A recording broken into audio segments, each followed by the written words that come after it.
श्रीगणेशाय नमः। अथ श्री घटिकाचल हनुमत् स्तोत्र। शंखचक्रधरं देवं घटिकाचलवासिनं योगारूढं ह्याञ्जनेयं वायुपुत्रं नमाम्यहम्। भक्ताभीष्टप्रदातारं चतुर्बाहुविराजितं दिवाकरद्युतिनिभं वन्देऽहं पवनात्मजं।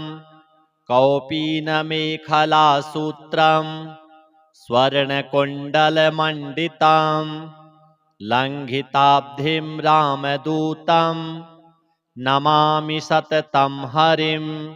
दैत्यानां नाशनार्थाय महाकायधरं विभुं गदाधरकरो यस्तं वन्देऽहं मारुतात्मजं। नृसिंहाभिमुखो भूत्वा पर्वताग्रे च संस्थितं वाञ्छन्तं ब्रह्मपदवीं नमामि कपिनायकम्। बालादित्यवपुष्कं च सागरोत्तारकारकं समीरवेगं देवेशं वन्देऽहमितविक्रमं। पद्मरागारुणमणि शोभितं कामरूपिणं पारिजाततरुस्थं च वन्देऽहं वनचारिणम्। रामदूतनमस्तुभ्यं पादपद्मार्चनं सदा देहि मे वाञ्छितफलं पुत्रपौत्रप्रवर्धनम्। इदं स्तोत्रं पठेन्नित्यं प्रातःकाले द्विजोत्तमः तस्याभीष्टं ददात्याशु रामभक्तो महाबलः। श्री हनुमद्देवार्पणमस्तु। शंखचक्रधरं देवं घटिकाचलवासिनं योगारूढं ह्याञ्जनेयं वायुपुत्रं नमाम्यहम्। भक्ताभीष्टप्रदातारं चतुर्बाहुविराजितं दिवाकरद्युतिनिभं वन्देऽहं पवनात्मजं। कौपीनमेखलासूत्रं स्वर्णकुण्डलमण्डितं लङ्घिताब्धिं रामदूतं नमामि सततं हरिं। दैत्यानां नाशनार्थाय महाकायधरं विभुं गदाधरकरो यस्तं वन्देऽहं मारुतात्मजं। नृसिंहाभिमुखो भूत्वा पर्वताग्रे च संस्थितं वाञ्छन्तं ब्रह्मपदवीं नमामि कपिनायकम्। बालादित्यवपुष्कं च सागरोत्तारकारकं समीरवेगं देवेशं वन्देऽहमितविक्रमं। पद्मरागारुणमणि शोभितं कामरूपिणं पारिजाततरुस्थं च वन्देऽहं वनचारिणम्। रामदूतनमस्तुभ्यं पादपद्मार्चनं सदा देहि मे वाञ्छितफलं पुत्रपौत्रप्रवर्धनम्। इदं स्तोत्रं पठेन्नित्यं प्रातःकाले द्विजोत्तमः तस्याभीष्टं ददात्याशु रामभक्तो महाबलः। श्री हनुमद्देवार्पणमस्तु। शंखचक्रधरं देवं घटिकाचलवासिनं योगारूढं ह्याञ्जनेयं वायुपुत्रं नमाम्यहम्। भक्ताभीष्टप्रदातारं चतुर्बाहुविराजितं दिवाकरद्युतिनिभां वन्देऽहं पवनात्मजां कौपीनमेखलासूत्रं स्वर्णकुण्डलमण्डितां लङ्घिताब्धिं रामदूतं नमामि सततं हरिं दैत्यानां नाशनार्थाय महाकायधरं विभुं गदाधरकरोयस्तं वन्देऽहं मारुतात्मजां नृसिंहाभिमुखो भूत्वा पर्वताग्रे च संस्थितं वाञ्छन्तं ब्रह्मपदवीं नमामि कपिनायकं बालादित्यवपुष्कं च सागरोत्तारकारकं समीरवेगं देवेशं वन्देऽहमितविक्रमं पद्मरागारुणमणि शोभितं कामरूपिणं पारिजाततरुस्थं च वन्देऽहं वनचारिणं रामदूतनमस्तुभ्यं पादपद्मार्चनं सदा देहि मे वाञ्छितफलं पुत्रपौत्रप्रवर्धनम् इदं स्तोत्रं पठेन्नित्यं प्रातःकाले द्विजोत्तमः तस्याभीष्टं ददात्याशु रामभक्तो महाबलः श्रीहनुमद्देवार्पणमस्तु। शङ्खचक्रधरं देवं घटिकाचलवासिनं योगारूढं ह्याञ्जनेयं वायुपुत्रं नमाम्यहं भक्ताभीष्टप्रदातारं चतुर्बाहुविराजितं दिवाकरद्युतिनिभां वन्देऽहं पवनात्मजां कौपीनमेखलासूत्रं स्वर्णकुण्डलमण्डितं लङ्घिताब्धिं रामदूतं नमामि सततं हरिं दैत्यानां नाशनार्थाय महाकायधरं विभुं गदाधरकरोयस्तं वन्देऽहं मारुतात्मजां नृसिंहाभिमुखो भूत्वा पर्वताग्रे च संस्थितं वाञ्छन्तं ब्रह्मपदवीं नमामि कपिनायकं बालादित्यवपुष्कं च सागरोत्तारकारकं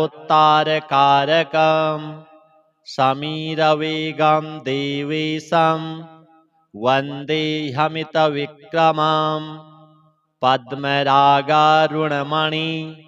शोभितं कामरूपिणं पारिजाततरुस्थं च वन्देऽहं वनचारिणं रामदूतनमस्तुभ्यं पादपद्मार्चनं सदा देहि मे वाञ्छितफलं पुत्रपौत्रप्रवर्धनम् इदं स्तोत्रं पठेन्नित्यं प्रातःकाले द्विजोत्तमः तस्याभीष्टं ददात्याशु रामभक्तो महाबलः श्रीहनुमद्देवार्पणमस्तु।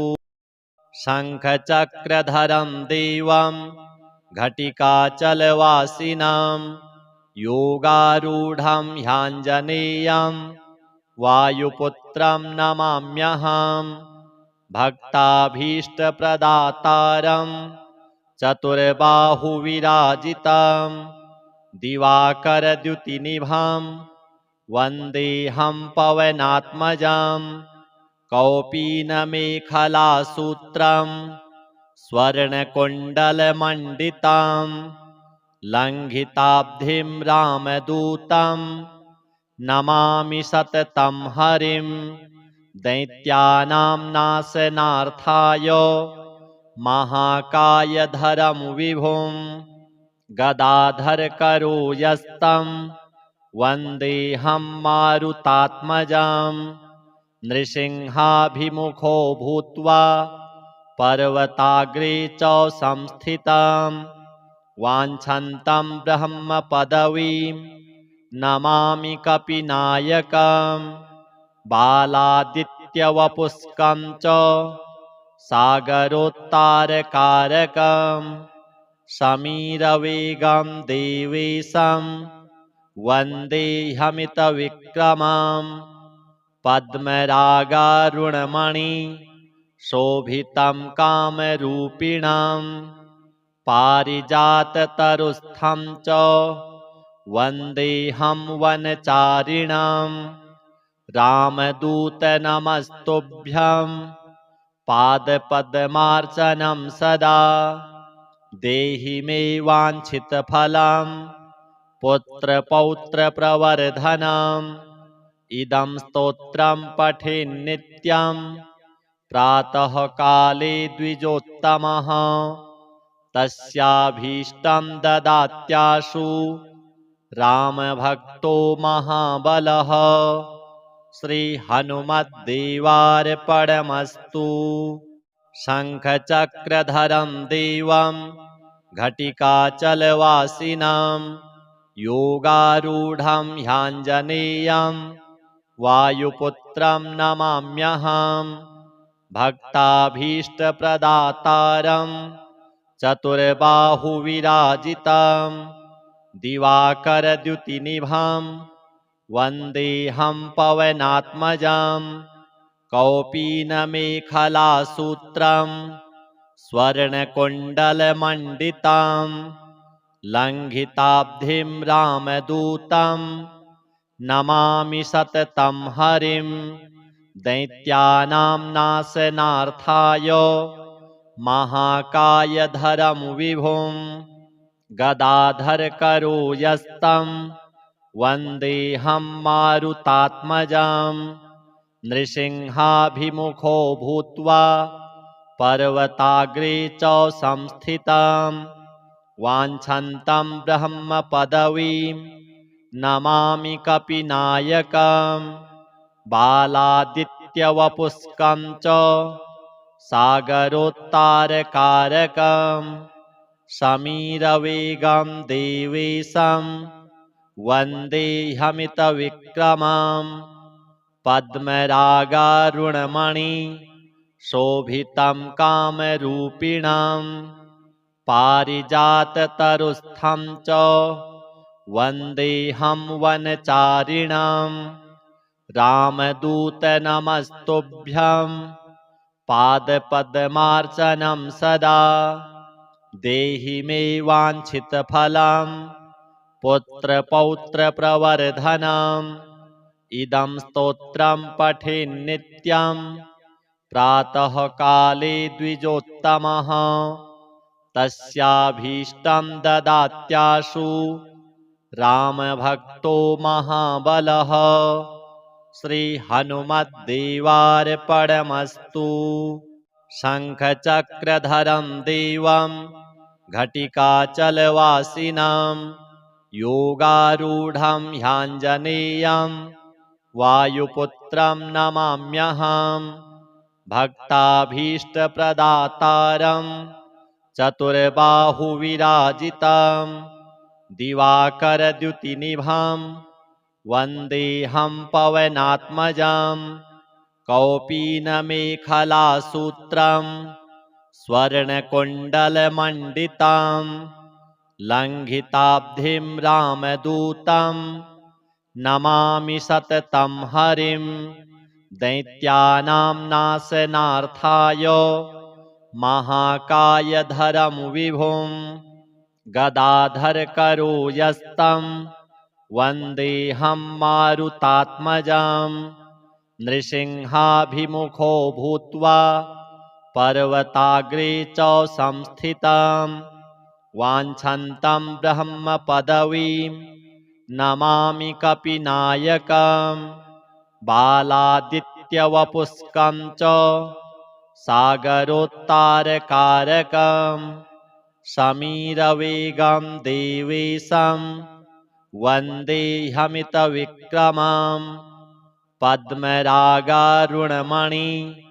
शोभितं कामरूपिणं पारिजाततरुस्थं च वन्देऽहं वनचारिणं रामदूत नमस्तुभ्यं पादपद्मार्चनं सदा देहि मे वाञ्छितफलं पुत्रपौत्रप्रवर्धनम् इदं स्तोत्रं पठेन्नित्यं प्रातःकाले द्विजोत्तमः तस्याभीष्टं ददात्याशु रामभक्तो महाबलः श्रीहनुमद्देवार्पणमस्तु।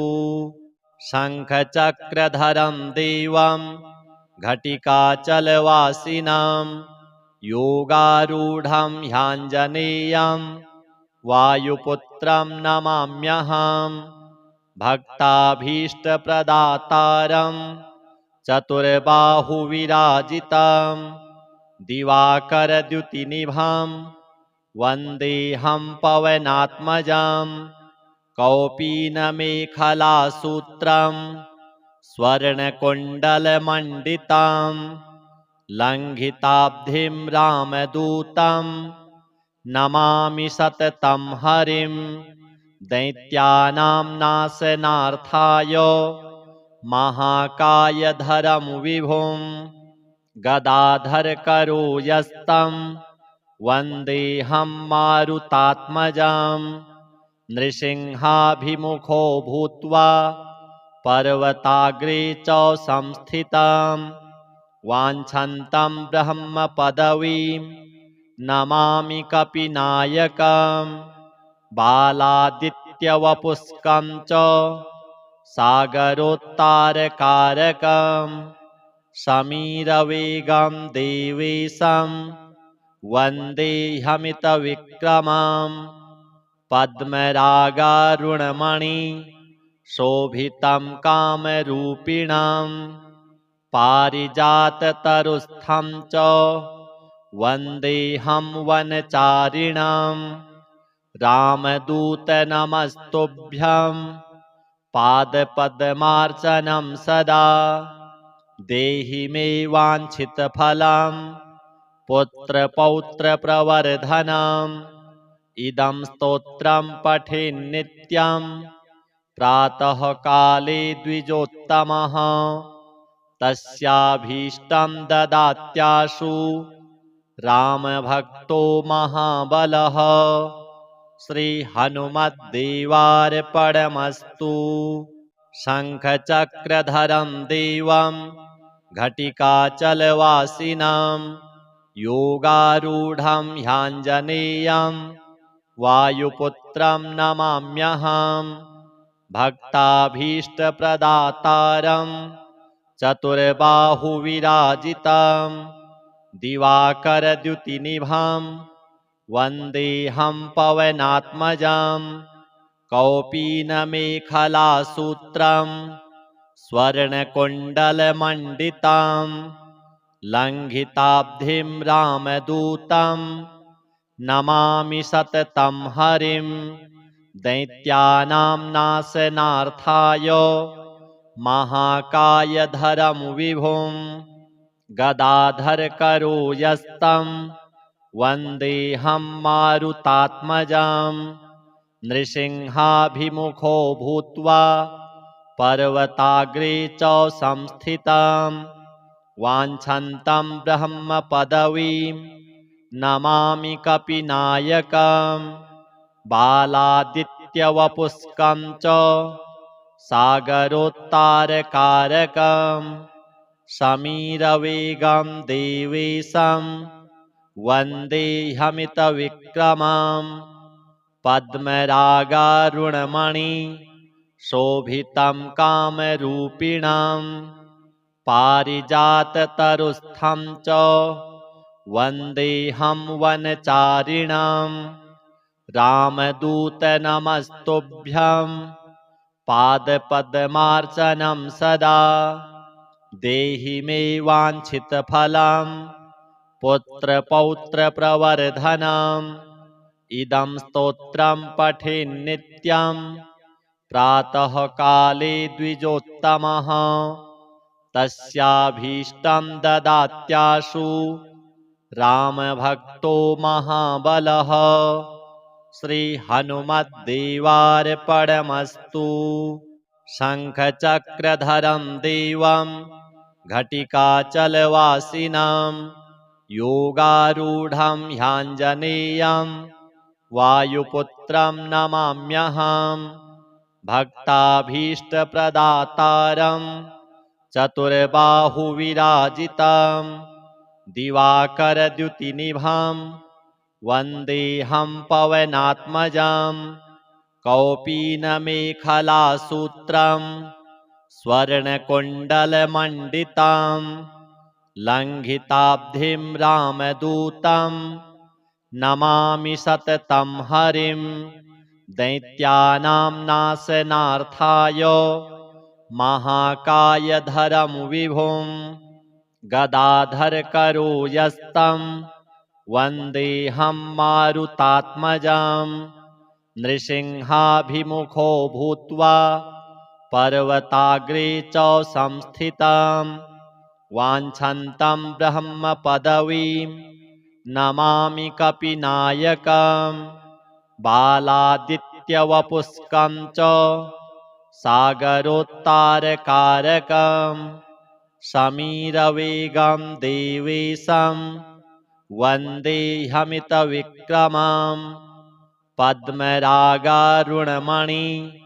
शोभितं कामरूपिणं पारिजाततरुस्थं च वन्देऽहं वनचारिणं रामदूतनमस्तुभ्यं पादपद्मार्चनं सदा देहि मे वाञ्छितफलं पुत्रपौत्रप्रवर्धनम् इदं स्तोत्रं पठेन्नित्यं प्रातः काले द्विजोत्तमः तस्याभीष्टं ददात्याशु रामभक्तो महाबलः श्रीहनुमद्देवार्पणमस्तु।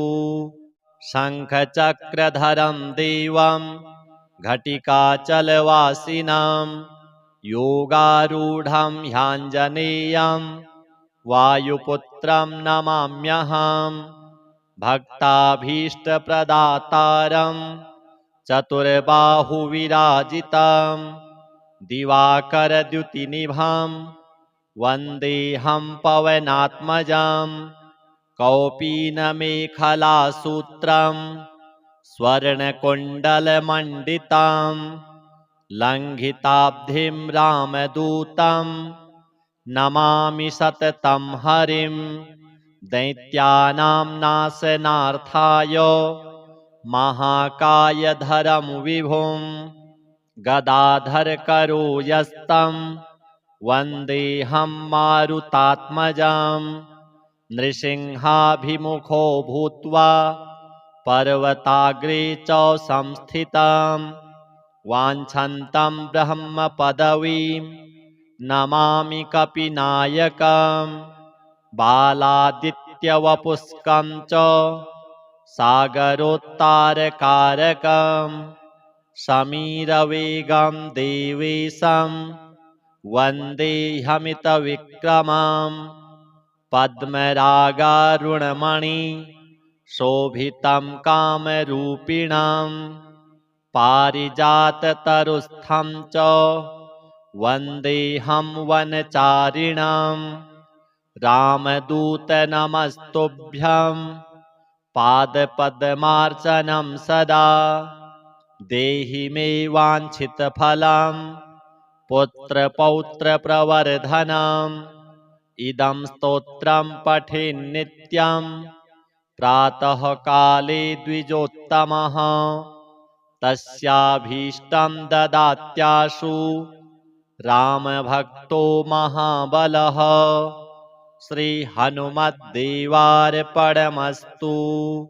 शङ्खचक्रधरं देवं घटिकाचलवासिनां योगारूढं ह्याञ्जनेयं वायुपुत्रं नमाम्यहम् भक्ताभीष्टप्रदातारं चतुर्बाहुविराजितं दिवाकरद्युतिनिभां वन्देऽहं पवनात्मजां कौपीनमेखलासूत्रं स्वर्णकुण्डलमण्डितां लङ्घिताब्धिं रामदूतं नमामि सततं हरिं दैत्यानां नाशनार्थाय महाकायधरं विभुं गदाधरकरोयस्तं वन्देऽहं मारुतात्मजां नृसिंहाभिमुखो भूत्वा पर्वताग्रे च संस्थितं वाञ्छन्तं ब्रह्मपदवीं नमामि कपिनायकं बालादित्यवपुष्कं च सागरोत्तारकारकं समीरवेगं देवेशं वन्देऽहमितविक्रमं पद्मरागारुणमणि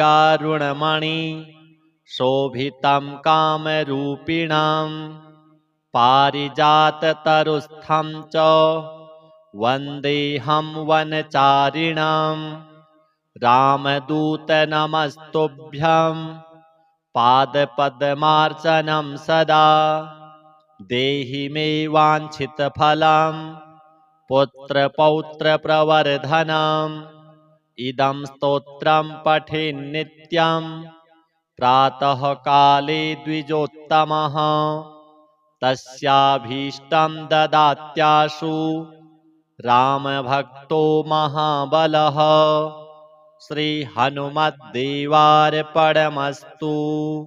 शङ्खचक्रधरं देवं घटिकाचलवासिनां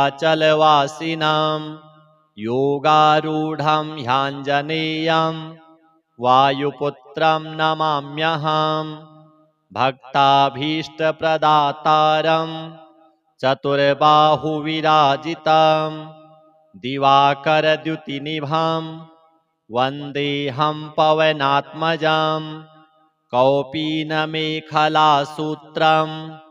स्वर्णकुण्डलमण्डितां लङ्घिताब्धिं रामदूतं नमामि सततं हरिं दैत्यानां नाशनार्थाय महाकायधरं विभुं गदाधरकरोयस्तं वन्देऽहं मारुतात्मजां नृसिंहाभिमुखो भूत्वा पर्वताग्रे च संस्थितं वाञ्छन्तं ब्रह्मपदवीं नमामि कपिनायकं बालादित्यवपुष्कं च सागरोत्तारकारकं समीरवेगं देवेशं वन्देऽहमितविक्रमं पद्मरागारुणमणि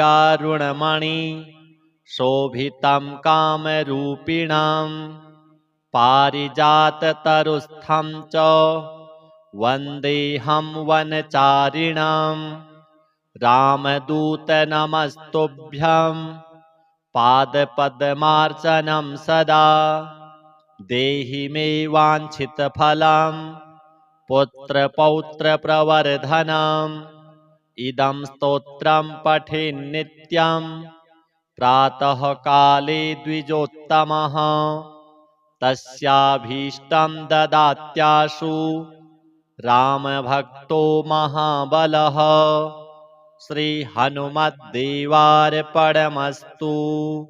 शङ्खचक्रधरं देवं घटिकाचलवासिनां योगारूढं ह्याञ्जनेयं वायुपुत्रं नमाम्यहम् भक्ताभीष्टप्रदातारं चतुर्बाहुविराजितं दिवाकरद्युतिनिभां वन्देऽहं पवनात्मजां कौपीनमेखलासूत्रं स्वर्णकुण्डलमण्डितां लङ्घिताब्धिं रामदूतं नमामि सततं हरिं दैत्यानां नाशनार्थाय महाकायधरं विभुं गदाधरकरो यस्तं वन्देऽहं मारुतात्मजां नृसिंहाभिमुखो भूत्वा पर्वताग्रे च संस्थितं वाञ्छन्तं ब्रह्मपदवीं नमामि कपिनायकं बालादित्यवपुष्कं च सागरोत्तारकारकं समीरवेगं देवेशं वन्देऽहमितविक्रमं पद्मरागारुणमणि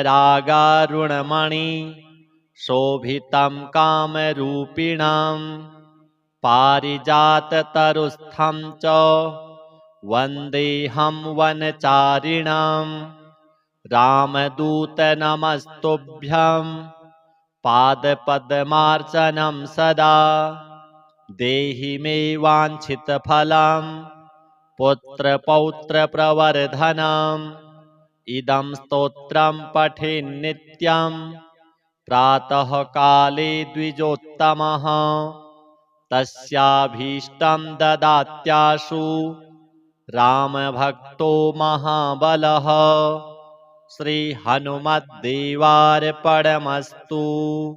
शङ्खचक्रधरं देवं घटिकाचलवासिनं योगारूढं ह्याञ्जनेयं वायुपुत्रं नमाम्यहं भक्ताभीष्टप्रदातारं चतुर्बाहुविराजितं दिवाकरद्युतिनिभं वन्देऽहं पवनात्मजं कौपीनमेखलासूत्रं स्वर्णकुण्डलमण्डितं लङ्घिताब्धिं रामदूतं नमामि सततं हरिं दैत्यानां नाशनार्थाय महाकायधरं विभुं गदाधरकरो यस्तं वन्देऽहं मारुतात्मजां नृसिंहाभिमुखो भूत्वा पर्वताग्रे च संस्थितं वाञ्छन्तं ब्रह्मपदवीं नमामि कपिनायकं बालादित्यवपुष्कं च सागरोत्तारकारकं समीरवेगं देवेशं वन्देऽहमितविक्रमं पद्मरागारुणमणि शोभितं कामरूपिणं पारिजाततरुस्थं च वन्देऽहं वनचारिणं रामदूत नमस्तुभ्यं पादपद्मार्चनं सदा देहि मे वाञ्छितफलं पुत्रपौत्रप्रवर्धनम् इदं स्तोत्रं पठेन्नित्यं प्रातःकाले द्विजोत्तमः तस्याभीष्टं ददात्याशु रामभक्तो महाबलः श्रीहनुमद्देवार्पणमस्तु। शङ्खचक्रधरं देवं घटिकाचलवासिनं योगारूढं ह्याञ्जनेयं वायुपुत्रं नमाम्यहं भक्ताभीष्टप्रदातारं चतुर्बाहुविराजितं दिवाकरद्युतिनिभं वन्देऽहं पवनात्मजं कौपीनमेखलासूत्रं स्वर्णकुण्डलमण्डितं लङ्घिताब्धिं रामदूतं नमामि सततं हरिं दैत्यानां नाशनार्थाय महाकायधरं विभुं गदाधरकरो यस्तं वन्देऽहं मारुतात्मजं नृसिंहाभिमुखो भूत्वा पर्वताग्रे च संस्थितं वाञ्छन्तं ब्रह्मपदवीं नमामि कपिनायकं बालादित्यवपुष्कं च सागरोत्तारकारकं समीरवेगं देवेशं वन्देऽहमितविक्रमं पद्मरागारुणमणि शोभितं कामरूपिणं पारिजाततरुस्थं च वन्देऽहं वनचारिणं रामदूतनमस्तुभ्यं पादपद्मार्चनं सदा देहि मे वाञ्छितफलं पुत्रपौत्रप्रवर्धनम् इदं स्तोत्रं पठेन्नित्यं प्रातःकाले द्विजोत्तमः तस्याभीष्टं ददात्याशु रामभक्तो महाबलः श्रीहनुमद्देवार्पणमस्तु। शङ्खचक्रधरं देवं घटिकाचलवासिनं योगारूढं ह्याञ्जनेयं वायुपुत्रं नमाम्यहं भक्ताभीष्टप्रदातारं चतुर्बाहुविराजितं दिवाकरद्युतिनिभं वन्देऽहं पवनात्मजं कौपीनमेखलासूत्रं स्वर्णकुण्डलमण्डितं लङ्घिताब्धिं रामदूतं नमामि सततं हरिं दैत्यानां नाशनार्थाय महाकायधरं विभुं गदाधरकरोयस्तं वन्देऽहं मारुतात्मजं नृसिंहाभिमुखो भूत्वा पर्वताग्रे च संस्थितं वाञ्छन्तं ब्रह्मपदवीं नमामि कपिनायकं बालादित्यवपुष्कं च सागरोत्तारकारकं समीरवेगं देवेशं वन्देऽहमितविक्रमं पद्मरागारुणमणि शोभितं कामरूपिणं पारिजाततरुस्थं च वन्देऽहं वनचारिणं रामदूतनमस्तुभ्यं पादपद्मार्चनं सदा देहि मे वाञ्छितफलं पुत्रपौत्रप्रवर्धनम् इदं स्तोत्रं पठेन्नित्यं प्रातःकाले द्विजोत्तमः तस्याभीष्टं ददात्याशु रामभक्तो महाबलः श्रीहनुमद्देवार्पणमस्तु। शङ्खचक्रधरं देवं घटिकाचलवासिनं योगारूढं ह्याञ्जनेयं वायुपुत्रं नमाम्यहं भक्ताभीष्टप्रदातारं चतुर्बाहुविराजितं दिवाकरद्युतिनिभं वन्देऽहं पवनात्मजं कौपीनमेखलासूत्रं स्वर्णकुण्डलमण्डितं लङ्घिताब्धिं रामदूतं नमामि सततं हरिं दैत्यानां नाशनार्थाय महाकायधरं विभुं गदाधरकरोयस्तं वन्देऽहं मारुतात्मजं नृसिंहाभिमुखो भूत्वा पर्वताग्रे च संस्थितं वाञ्छन्तं ब्रह्मपदवीं नमामि कपिनायकं बालादित्यवपुष्कं च सागरोत्तारकारकं समीरवेगं देवेशं वन्देऽहमितविक्रमं पद्मरागारुणमणि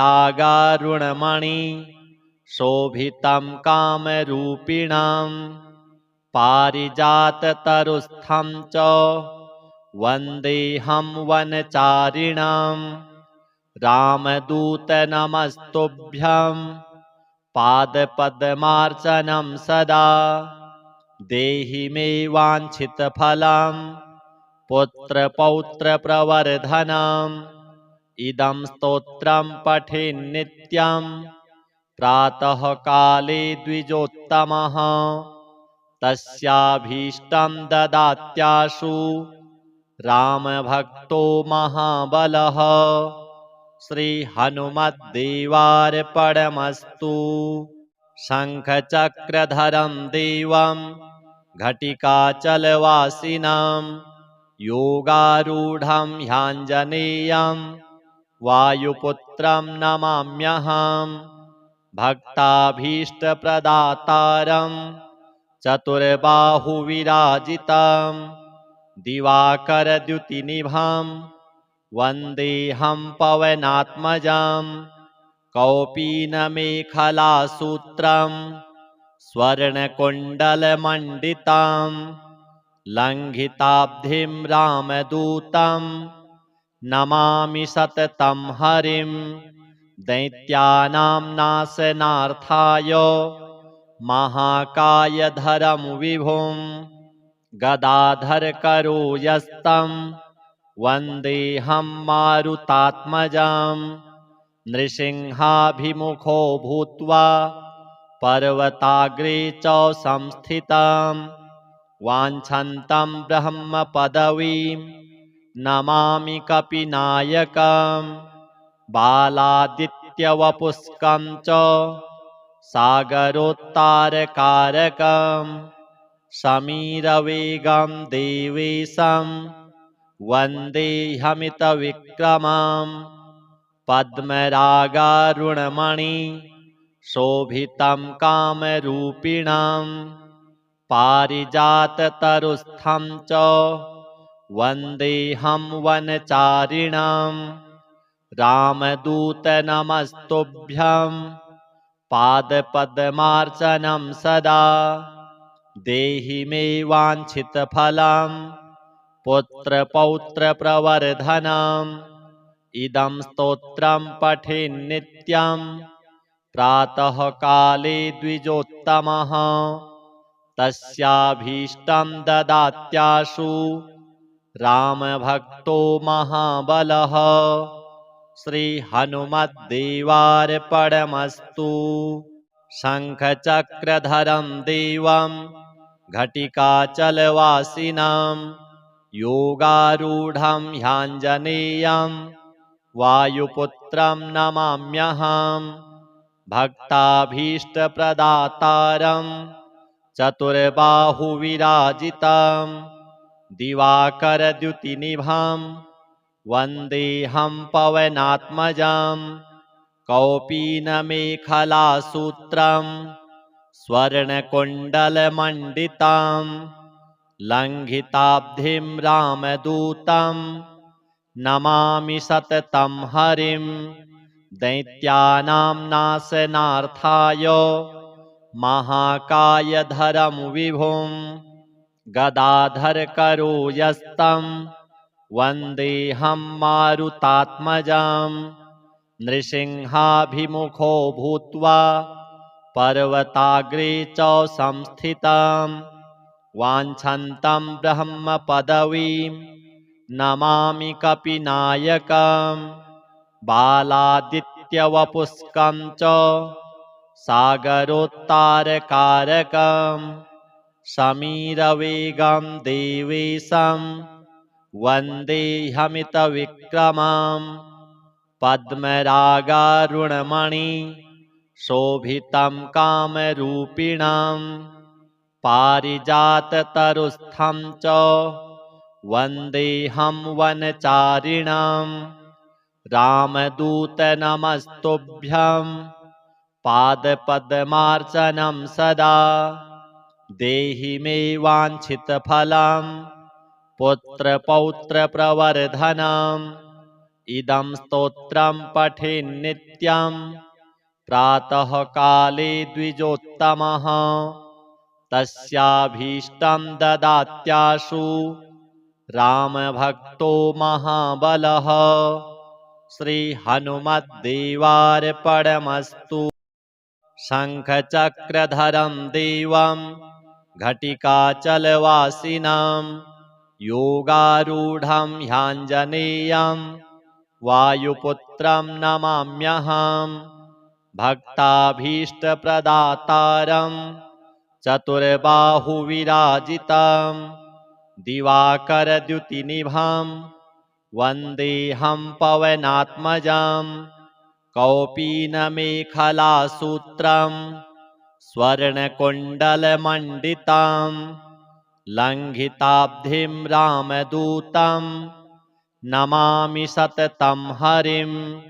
दैत्यानां नाशनार्थाय महाकायधरं विभुं गदाधरकरो यस्तं वन्देऽहं मारुतात्मजं। नृसिंहाभिमुखो भूत्वा पर्वताग्रे च संस्थितं वाञ्छन्तं ब्रह्मपदवीं नमामि कपिनायकम्। बालादित्यवपुष्कं च सागरोत्तारकारकं समीरवेगं देवेशं वन्देऽहमितविक्रमं। पद्मरागारुणमणि शोभितं कामरूपिणं पारिजाततरुस्थं च वन्देऽहं वनचारिणम्। रामदूत नमस्तुभ्यं पादपद्मार्चनं सदा देहि मे वाञ्छितफलं पुत्रपौत्रप्रवर्धनम्। इदं स्तोत्रं पठेन्नित्यं प्रातःकाले द्विजोत्तमः तस्याभीष्टं ददात्याशु रामभक्तो महाबलः श्रीहनुमद्देवार्पणमस्तु।